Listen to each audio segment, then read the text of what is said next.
Hi, this is TK Viper, and today I'm going to give you a very quick hands-on review of the iPad mini with Retina Display on the left and compare it to the iPad mini first generation on the right.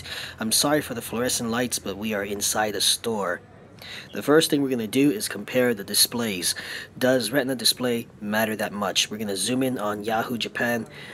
Very fine print here, and on the left with the Retina Display you can see very crisp, no pixels. We're going to pan over to the iPad mini first generation and immediately you'll see a big difference. Some of those Japanese kanjis are very hard to read. So if your main use of a tablet is for reading, whether it be on the web or in iBooks or in newsstand, then I highly recommend getting the Retina Display. For movies and other stuff, not so much. Next, we're going to check out the exterior design. It is basically the same as last year's model. We have the speaker grills down there with the lightning port in between. On the side, we have the volume buttons and the lock for rotation and also volume. On the top, we have the power button, mic, headphone jack. On the front, we have the front-facing camera that's improved. And the back, we have a rear-facing camera.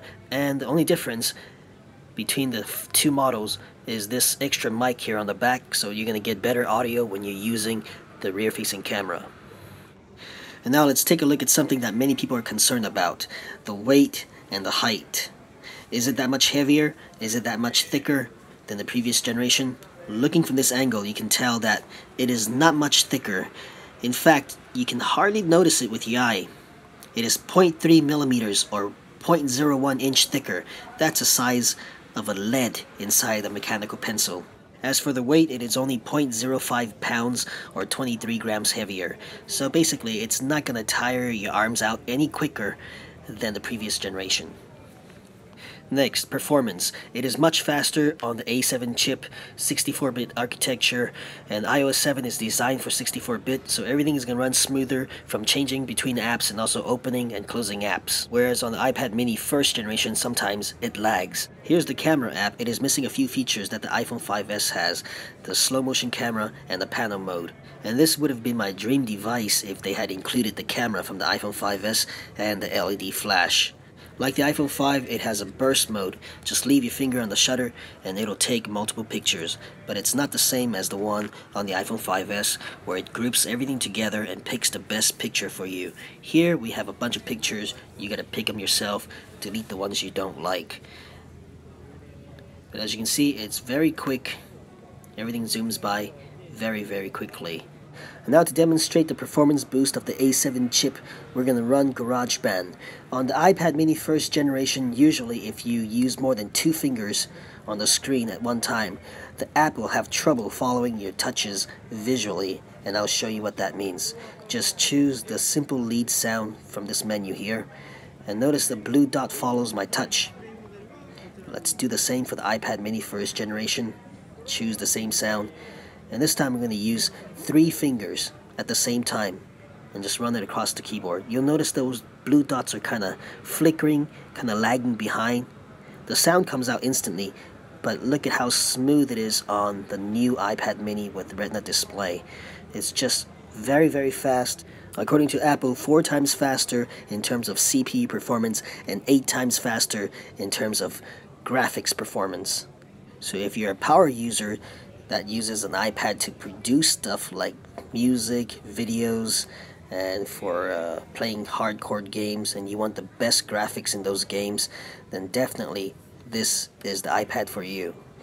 And now I'm going to test out the encoding speed of these two devices by transferring a video from my iPad mini first generation to the new one using AirDrop. Basically, you just tap on the person's name, and within seconds it's gonna locate that person and send them a notification asking permission to send them a file. And here, tap on receive, and within a minute or so, depending on the network speed, you get the file on the other device. And now we're going to use this clip to create a movie inside iMovie. Even though iMovie on the Retina Display iPad mini is the older version, which is not optimized for iOS 7 or the new A7 chip, it is still going to be much faster than the iPad mini first generation. Let's create a movie on both of these devices using the same clip that I just transferred over. Just tap on New project, new movie.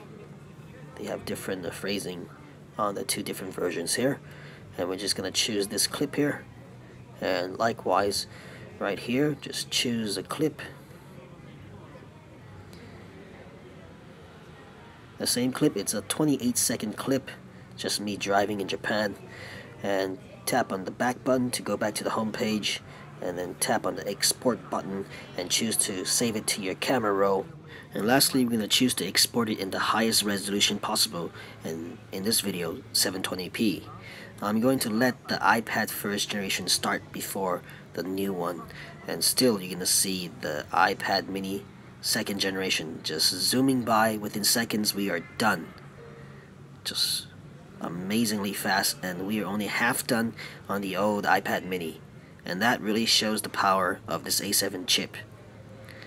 It takes exactly about 4 times as long to export the movie, and that's according to Apple's claim that it's 4 times faster. So yeah, basically if you're a content creator, this iPad will help you tremendously, and that's something that really attracts me because I use the iPad mini to produce a lot of videos.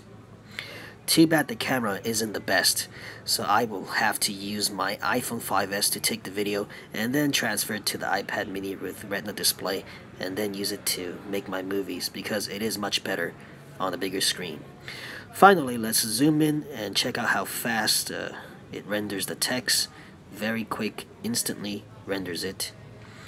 We can switch between apps with 4 fingers like this, and back the other way, or you can close an app with a 5-finger pinch.